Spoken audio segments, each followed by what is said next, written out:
Welcome back, and thank you for tuning in to HK Cheating Stories. We appreciate each and every one of you joining us. Where in the world are you watching from? Let us know in the comments. Now, let's get the story started. My name is John, and for 6 years, I thought I had a happy marriage. 4 of those years were spent believing I had a loyal wife, a partner, someone who had my back. I was wrong. It started with small things, her phone never leaving her hand, secretive whispers, the feeling that something wasn't right. At first, I ignored it. I told myself I was imagining things. But the truth? She wasn't just planning to leave me. She was planning to take everything. And by the time she made her move, I had already made mine. Let me tell you how I turned the tables. I never thought I'd be the kind of guy to suspect my own wife of betrayal. Lisa and I had been together for 6 years, married for 4. We had our ups and downs, sure, but nothing that ever made me doubt us, until things started changing. And once they did, I couldn't ignore it. At first, it was little things. Things you'd miss if you weren't paying attention. Lisa had always been laid back with her phone. It would sit on the coffee table for hours while we watched movies, and if a message popped up, she didn't care if I saw it. But then, suddenly, that changed. She started keeping it on her at all times. Not just when we went out, but even when she walked to the kitchen, even when she folded laundry. It became an extension of her hand. And then, one day, she added a password. That was new. I remember laughing when I noticed, trying to keep it light. "What? Are you running a secret spy ring now?" I joked. She gave me a quick, dismissive chuckle. "No, work's just been emailing me a lot. Just being careful." That could have made sense. Except a few days later, I noticed something else. She started taking calls outside. Before, she never cared if I overheard her conversations. We were one of those couples that shared everything. But now, every time her phone rang, she'd grab it and say, "One sec," before disappearing onto the porch or into the bedroom. At first, I brushed it off. Maybe she had a work friend who liked to gossip. Maybe she was planning some surprise for me. But deep down, something about it made my stomach twist. Then came the habit that really got to me. Lisa started placing her phone face down on every surface. It was subtle, something you'd miss if you weren't looking for it. But I was looking now. One evening, I reached over to hand her a glass of water, and in the blink of an eye, she slid her phone out of my reach like it was a bomb about to go off. It was so quick, so instinctual, that it told me everything I needed to know. She was hiding something. But from me, the thought made my skin crawl. I tried to ignore it. I told myself I was being paranoid, that I was seeing things that weren't there. We were married. She loved me. We had built a life together. And yet, the signs kept piling up. Conversations that used to flow so easily now felt forced. Whenever I brought up future plans, our anniversary, maybe saving for a new car, she'd just nod absent-mindedly and say, "Yeah, we'll see." Then she'd change the subject. I was losing her, and I didn't know why. Then came the day it all clicked into place. It was a random Wednesday. Lisa mentioned she was meeting a friend for coffee after work. Nothing unusual. She did that sometimes. I happened to be running errands in the same area, so I figured, why not? Maybe I could surprise her, bring her a little treat, remind her of what we used to be. But when I pulled up near the cafe, Lisa wasn't inside with her friend. She was outside, pacing back and forth, her phone pressed tightly to her ear. I sat in my car, watching. Something about the way she spoke seemed serious, too serious for a casual catch-up with a friend. And then I heard her say it. "It's almost ready. Starting fresh soon." The words sent a chill straight through me. My hands gripped the steering wheel. What was she talking about? A job? A big move? Or was it something worse? I wanted to get out of the car, to march over there and demand answers. But something held me back. If I confronted her now, she'd know I was watching.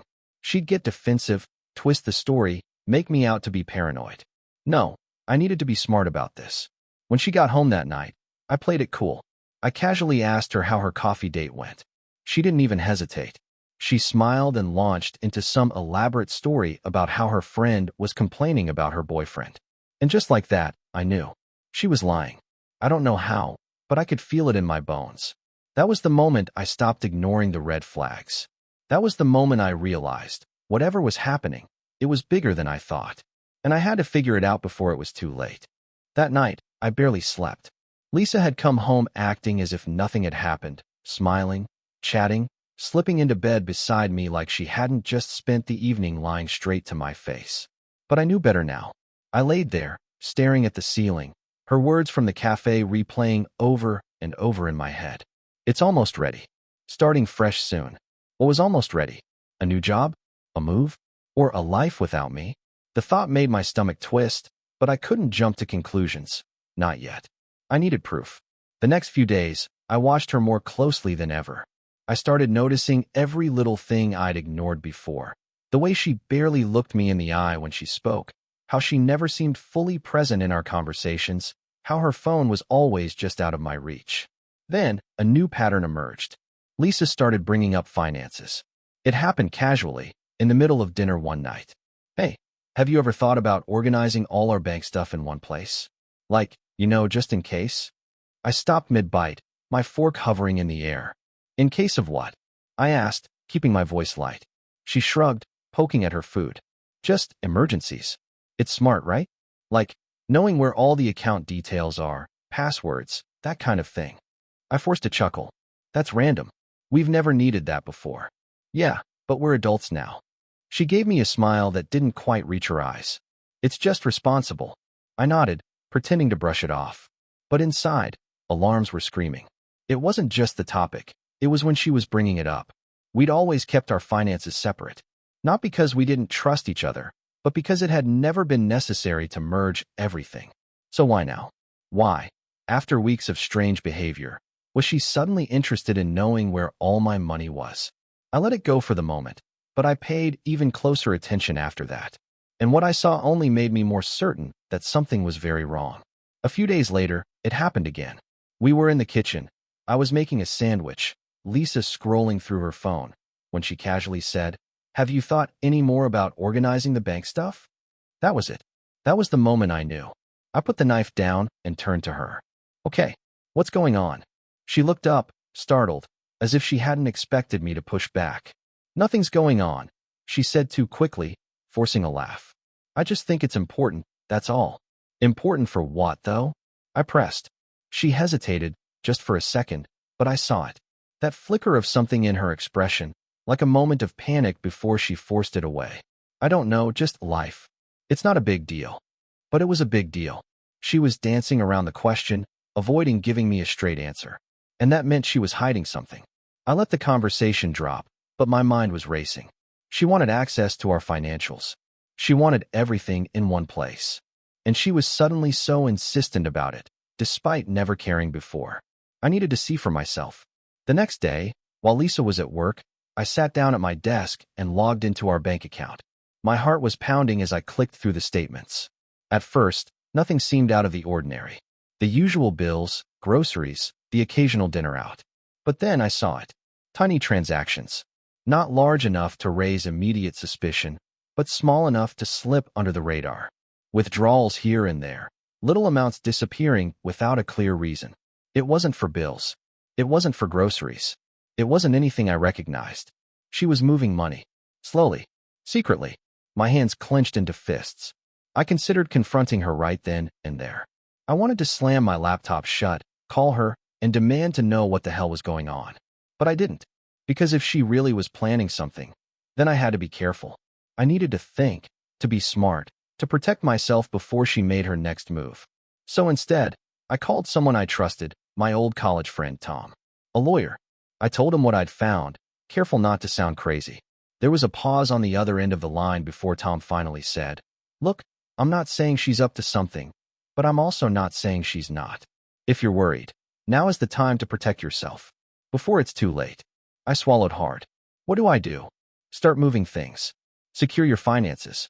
Make sure that if something is happening, she can't touch what's yours. And just like that, the choice was made.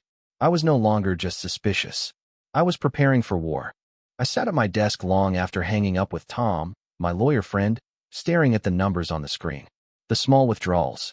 The subtle movements. The signs I had been ignoring for too long. Lisa was planning something. And whatever it was, it involved our finances. The pit in my stomach grew heavier. I closed the laptop and leaned back in my chair, exhaling slowly. If she was making moves, then I had to move first. I spent the next hour going through everything. Our joint accounts, my personal savings, the house deed, my investments, every financial connection between us. And with every document I reviewed, my resolve hardened. Lisa might think she had the upper hand, that she could blindside me, but she had no idea I was onto her. I wasn't going to let her take everything I had worked for. That night, I pretended like nothing had changed.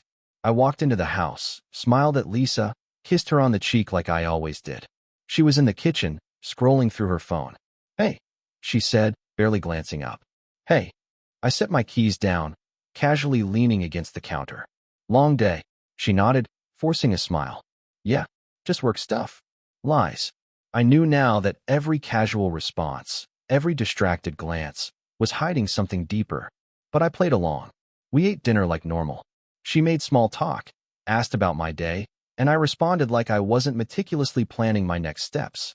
The entire time, she had no idea that earlier that day, I had taken the first step to securing my future. The next morning, I went to see my mother. I hadn't told her much, just that I needed her help with something important. She greeted me with concern, but she didn't press. We sat at the dining table as I slid a stack of paperwork toward her. "Mom, I need you to hold on to some things for me." She looked down at the documents, then back up at me, her brows knitting together. "What's going on, John?" I hesitated, the words sitting heavy in my throat. I couldn't tell her everything. Not yet. "It's just a precaution," I said, forcing a small smile. "Nothing bad.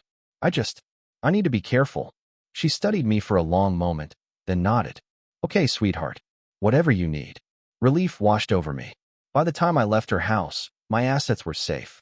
I had transferred the house deed into my mother's name. My personal savings, my investments, everything was legally protected. If Lisa thought she could drain me dry, she was in for a surprise. The next few days, I watched her even more closely. And something changed. Lisa seemed happier, more relaxed, more affectionate. She'd come up behind me while I was at my desk, wrap her arms around my shoulders, press a kiss to my cheek. "I've been thinking," she'd say, her voice softer than it had been in weeks. "Maybe we should take a weekend trip. Just us." It should have made me feel better. But it didn't, because I knew it was an act. She thought she was winning. She thought her plan was working.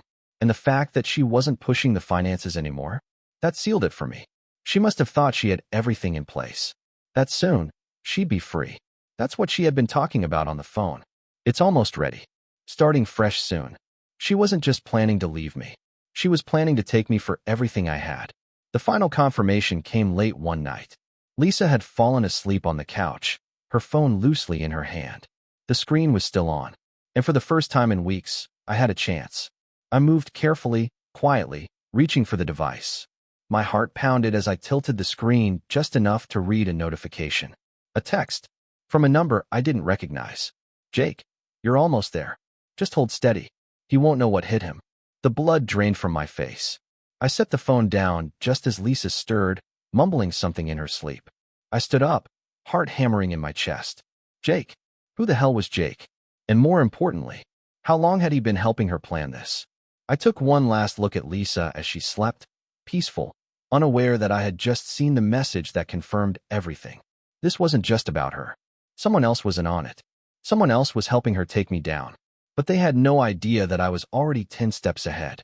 2 weeks after I had taken every precaution, my worst fears materialized in the most abrupt and shattering way imaginable. It was a cool, quiet evening, and I was sitting on the worn-out couch in our living room, still reeling from the secret financial moves I had executed. The house, once filled with the comfortable murmur of our shared life, now carried an eerie silence, punctuated only by the ticking of the old clock on the wall. I was lost in my thoughts when Lisa walked in, her eyes carrying an unsettling mix of calmness and resolve. She sat down across from me, and for a moment, the air felt thick with unspoken tension. I could sense that something was off. Her smile was too measured, her tone too even. I tried to muster some normalcy, asking about her day as if nothing had changed. But before I could even finish my sentence, she leaned forward, her eyes locking with mine in a way that sent a chill down my spine. "John, we need to talk," she said, her voice steady and cool, devoid of the warmth it once held. I felt the room spin as I forced a smile that didn't reach my eyes. "Okay, what's on your mind?" I asked, my voice betraying none of the turmoil inside me. Her next words were like a sledgehammer. I think we should get a divorce." The sentence hung in the air, heavy and final, as if she were announcing the end of an era rather than the collapse of a marriage we had built together over years.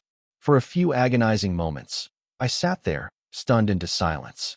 The woman I had trusted, the partner with whom I had shared laughter, dreams, and even mundane moments of everyday life, was now telling me that everything was over.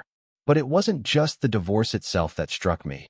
It was the way she delivered it, as if it were an inevitable conclusion, something preordained by a script she had long rehearsed. "I've sacrificed so much for you, John," she continued, her tone rising slightly. "And I feel like you never truly appreciated me. I deserve more than what we have."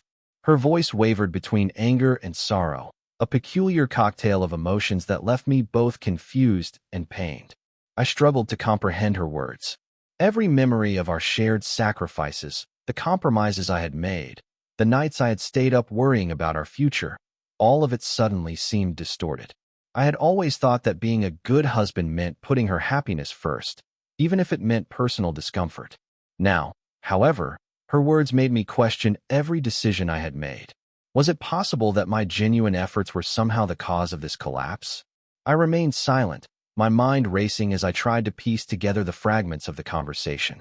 Her declaration came off as cold and calculated, a final act in a meticulously orchestrated plan. I remembered the whispers I had overheard at the cafe, the secretive texts, and that haunting notification from Jake, confirming my worst suspicions. Everything was converging into a painful reality.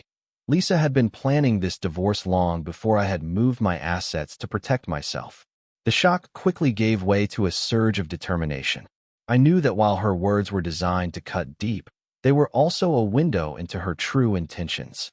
It wasn't merely about ending our marriage. It was about taking everything I had, leaving me with nothing. The divorce wasn't coming on a wave of emotional breakdown. It was a strategic move, calculated with precision. That night, as I lay in bed staring at the ceiling, my mind churned with images of the past and grim forecasts of the future. I replayed our conversation repeatedly, trying to detect any sign of genuine regret or remorse in her tone, but all I heard was the cold certainty of a person who had made up her mind. Her statement about having made sacrifices reverberated in my ears, twisted by the knowledge that it was less about gratitude and more about justification for her demands. The next day, when the divorce papers arrived, I felt a mix of sorrow, betrayal, and an eerie sense of relief. The documents were thick, intimidating, an entire binder detailing her claims for half the house, my savings, the car, and even an ambiguous demand for spousal support, despite her own well-paying job. Each page was a stark reminder that this wasn't a spontaneous decision born out of hurt feelings. It was a legal war plan, meticulously designed to strip me of my future. I could see now that every act, every calculated move, had been part of her strategy. The sudden interest in our finances, the secretive behavior, and even the change in her attitude, all of it was orchestrated. In that moment, I realized that Lisa wasn't just abandoning me. She was deliberately setting me up for a devastating financial and emotional loss. Even as I signed the initial documents with a heavy heart and a steady hand, a voice inside me vowed that I would not let this be the end of my story. I had protected my assets. I had safeguarded the life I had built. Though it hurt to see her so resolute in her decision, I knew that the divorce was not a failure, but a necessary defense against the betrayal that had been brewing for months. That day marked a turning point in my life, a moment when I chose to reclaim control from a partner who had, in secret, plotted my downfall. As I prepared for the battles ahead, I steeled myself with the knowledge that I was no longer the naive man who believed in unconditional trust. I was ready to fight for what was mine, even if it meant going to war with the woman I once loved. The divorce papers sat on my desk like a ticking time bomb. Thick, weighty, filled with pages of demands that felt more like a ransom note than a legal document. Lisa wasn't just leaving me. She was coming for everything. Half the house, half my savings, my car, and spousal support, despite the fact that she made a great salary on her own. It was ruthless, calculated, and it confirmed what I had already known. This wasn't about a failed marriage. This was about money, about control. But the one thing that nagged at me, The one puzzle piece I couldn't ignore was that text I had seen on Lisa's phone. Jake, you're almost there. Just hold steady. He won't know what hit him. Who the hell was he? And more importantly, how deep was he involved in this? That night, I poured myself a glass of whiskey, sat at my desk, and did something I hadn't done in years. I went through Lisa's social media. She hadn't blocked me. Why would she? She didn't suspect that I knew anything. Her profile looked normal at first. The same pictures of us, the same vacation snapshots, the same carefully curated posts meant to make our life seem perfect. But then I noticed something. Jake. His name kept appearing. Not in obvious ways. No pictures of them together, no blatant flirting. But in the comments, the likes, the subtle interactions. A heart emoji on one of her photos. You got this comment under one of her vague posts about new beginnings. And then, the post that made my blood run cold. A picture of him at a coffee shop. The same coffee shop where I had seen Lisa pacing outside, whispering into her phone. The same day I overheard her saying, "It's almost ready." I clicked on his profile. Public. Idiot. His timeline was filled with professional-looking posts, some generic marketing content, a few selfies. At first glance, he looked like a regular 30-something guy working in corporate America. But the more I scrolled, the more pieces started falling into place. There it was, a selfie taken inside what looked like a modern apartment, a wine glass in the background. Lisa didn't drink wine, but she did have an apartment now. And then, another comment from him on one of her posts. Jake, fresh starts are the best kind of starts. Was that what she had been planning this whole time? A fresh start with him? I needed confirmation. I wasn't going to ask Lisa outright. I already knew she'd lie. So I went to someone who might actually tell me the truth. Lisa's friend, Emily. I called her, keeping my voice light, casual. Hey, Emily. I just wanted to check in. Everything's happening so fast, and I don't know. Has Lisa talked to you about all this? There was a pause on the other end. A long, uneasy pause. John, I don't really know what to say. Anything would help. I pressed. She hesitated. I could hear her shifting in her chair, debating whether or not to tell me what she knew. Look, she finally said, lowering her voice. I shouldn't even be saying this. But there's someone. A guy. Jake. She met him at work, and they've been spending a lot of time together. I exhaled slowly, gripping the phone tighter. How long? I don't know. Months, maybe. He's been helping her. Encouraging her to do this. Encouraging her. I repeated, the anger bubbling beneath my skin. Yeah. She told me he's been giving her advice on the divorce, saying she deserves better. That she should make sure she gets everything she can. I felt something inside me snap. Lisa hadn't just fallen out of love with me. She had been coached into leaving me. And not just leaving, taking me for everything. And Jake, he wasn't just some new friend. He was part of this. I clenched my jaw, my mind racing. Lisa had thought she was playing me. That she could sneak around, plan her escape, and walk away with half my life. But she had no idea. I had already made my moves. I had already protected everything. And now, I was going to find out just how deep this betrayal went. Because if Jake thought he could take my wife, my life, and leave me with nothing, he was about to learn just how wrong he was. I sat in my car outside Lisa's apartment that Saturday, watching. I wasn't sure what I was waiting for, but something in my gut told me I'd find it if I stayed long enough. And then, I saw them. Lisa and Jake. They walked out of the building together, not holding hands, not touching, but close. Too close. The kind of closeness that didn't need physical proof. It was in the way they leaned into each other, the way their heads tilted just slightly toward one another as they spoke. I gritted my teeth. There it was. The final confirmation. She wasn't just leaving me. She was leaving me for him. They got into his car and drove away, disappearing down the street. I sat there for a long time, gripping the steering wheel, feeling the weight of everything. The lies. The betrayal. The fact that she had been planning this for months, thinking she was so damn clever, thinking I'd never see it coming. But she had no idea. She thought she was setting the perfect trap. She didn't realize I had already sprung it. The first mediation session was set for the following week. Lisa walked into the room like she owned it. Dressed sharp, chin high, exuding confidence. Her lawyer, some smug-looking guy in a tailored suit, sat beside her, flipping through a thick stack of papers, her demands. I sat across from them, quiet, composed. My lawyer, Tom, placed a folder in front of him and leaned back, completely at ease. Lisa didn't look at me. Not really. Just a quick glance, a flicker of something in her eyes before she straightened up and focused forward. Her lawyer cleared his throat and started reading. Our client is requesting 50% of all assets, including the marital home, savings, and investments. Additionally, due to the sacrifices she has made during the marriage, she is seeking spousal support. Blah, blah, blah. I barely heard the rest. It was exactly what I had expected. Lisa wasn't just leaving me. She was trying to wipe me out.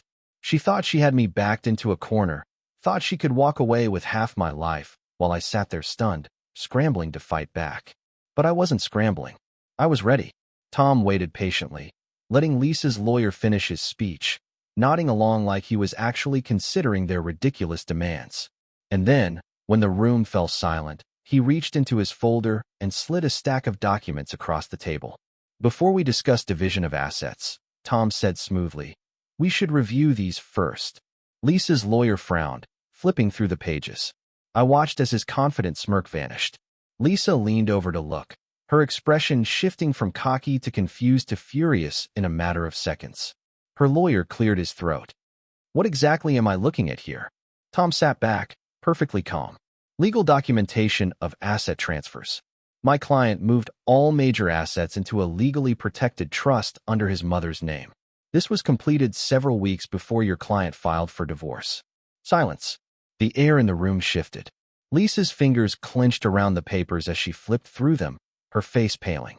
She knew what this meant. Everything she had been counting on, the house, the money, the investments, was no longer his to give. It belonged to the trust. And legally, there wasn't a damn thing she could do about it. Her lawyer turned to her, his jaw tightening. You didn't mention this. Lisa looked up at me then. For the first time since this whole thing started, she truly looked at me. Her expression shifted from shock to anger, then to something closer to panic. You planned this, she whispered, her voice low, accusing. I held her gaze, my face unreadable. Just protecting myself. Her hands clenched into fists. You. She stopped herself, glancing at her lawyer, realizing that throwing a fit in a legal meeting wouldn't do her any favors. But I could see it. I could see the moment she realized that everything she had been planning was gone. All those months of strategizing with Jake, all those conversations about how she deserved more, about how she could take everything I had, it was all for nothing. Because I had already taken it off the table. Her lawyer cleared his throat, obviously trying to regain control. We'll need time to review these documents and reevaluate our position. Translation, we're screwed. Lisa's jaw was tight. She didn't say another word. But as we left the mediation room, she grabbed my arm, yanking me aside into the hallway. Her eyes were wild. This isn't over, she hissed. You're going to regret this. I tilted my head, taking her in. The woman standing in front of me wasn't the woman I had married. That woman had vanished a long time ago. I leaned in slightly, my voice low and even. The only thing I regret, I said, is ever trusting you. She flinched, just slightly, and for the first time in months, I felt nothing for her. No anger, no sadness, no regret, just cold, calculated satisfaction. Lisa thought she could destroy me. She didn't realize I had already won. Lisa's threat echoed in my head long after she stormed out of the mediation room. This isn't over. You're going to regret this. I should have been rattled. Maybe months ago I would have been. But now, I just felt relief. She had played her game, made her moves, and expected me to roll over. But I had outmaneuvered her. And she hated that. I left the courthouse with a quiet sense of satisfaction, knowing she was fuming, knowing she was scrambling to figure out how everything had gone so wrong for her. But I also knew Lisa. She wasn't just going to accept defeat. She was going to lash out. And I needed to be ready for whatever came next. It started with the calls. At first, they were calm. John, can we just talk? I think we made a mistake. This doesn't have to be ugly. I ignored every single one. Then, the messages shifted. The anger came through. You are such a selfish bastard. You're ruining my life. I can't believe I ever loved you. I laughed at that last one. Because the truth was, I didn't believe she ever loved me either. Not anymore. Then came the lies. Mutual friends started reaching out. Hey man, I heard Lisa say you guys were actually faking the divorce as some kind of test. That true? Lisa told me you set this whole thing up to punish her. That you're trying to ruin her financially just to get back at her. Dude, what the hell? She said you've been seeing someone else this whole time. That's why you locked everything down before she could leave. It was almost funny. Lisa was throwing everything at the wall, hoping something would stick. Hoping someone, anyone, would take her side. But people started asking questions. If this was all a test, why did you file legal paperwork? If John is the bad guy here, why did you demand all his money? If he was cheating, why didn't you bring it up in court? She hadn't thought that far ahead. She was scrambling, and the more desperate she got, the more people started seeing her for what she really was.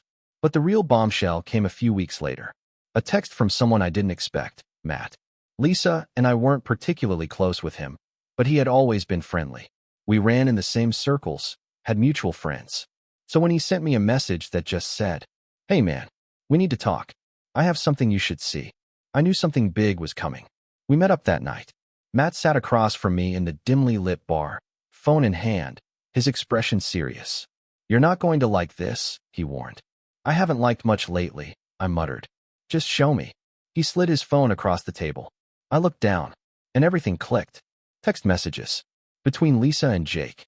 They weren't just talking about the divorce. They had planned it.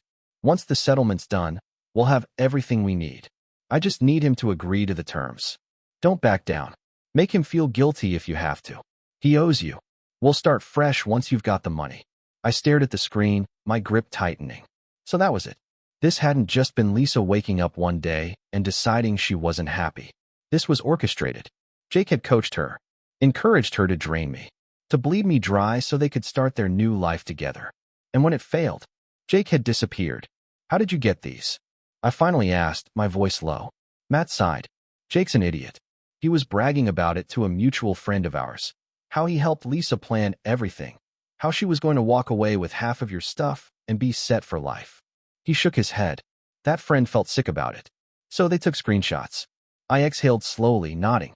"I thought you should know," Matt said. "I appreciate it. I meant it. Because this was everything. This wasn't just Lisa trying to rewrite our marriage. This was proof that she had been manipulating me from the very start. And now, I had everything I needed to make sure she never came near my life again. As I left the bar that night, I felt something I hadn't felt in months. Peace.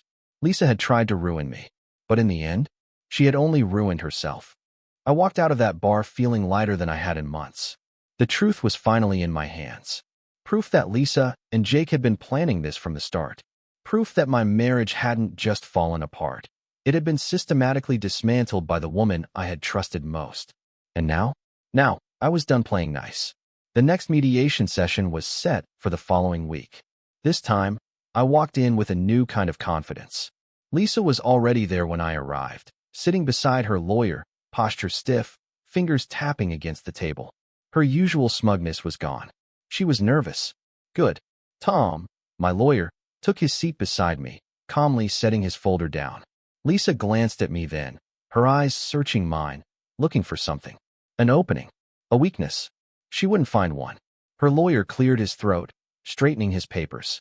"We've reviewed the documents from the last session," he said, voice measured. "And it's clear that asset division will need to be reconsidered. However, we'd like to propose." I cut him off. "Actually," I said smoothly, leaning forward, "before we get into that, I think it's important that we all see something first." I slid a single sheet of paper across the table. Lisa's lawyer picked it up, adjusting his glasses as he read. His face went white. Lisa frowned, reaching for it. The moment her eyes landed on the words, her entire body stiffened. Because staring back at her were her own text messages. The ones with Jake. The ones that proved everything. She inhaled sharply, her grip tightening on the paper. "Where did you get this?" she demanded, her voice low, shaking. I smiled. "Doesn't matter. What matters is that I have it." Tom leaned forward, his tone calm but firm. "These messages clearly indicate that your client conspired with a third party to manipulate the divorce proceedings for financial gain. Given that, we will be rejecting all demands and moving forward with full asset retention on my client's behalf." Lisa's lawyer looked panicked. "Lisa, is this?" He stopped himself, shaking his head. He already knew the answer. She had lied to him. She had lied to everyone.